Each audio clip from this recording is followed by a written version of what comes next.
တရားဆိုတာနမဝရရှိကောင်းရှိမယ်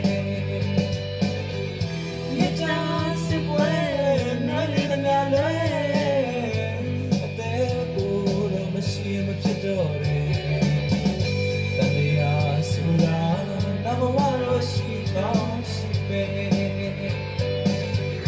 မြတ်တာစစ်ပွဲ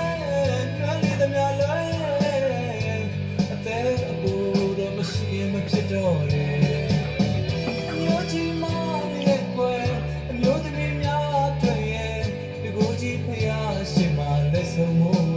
တောင်းလိုပါတယ်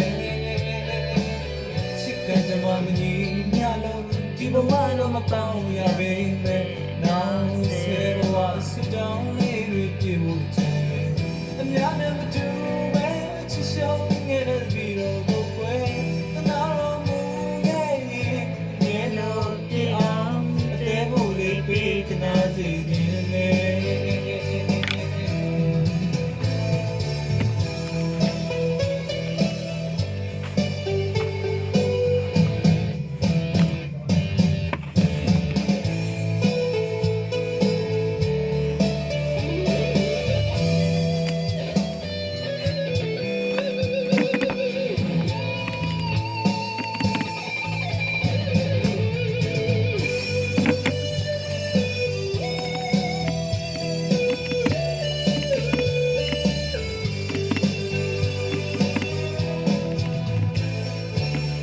မခိုင်အသေးလေးကိုမောင်ပိုင်ထားခဲ့တယ်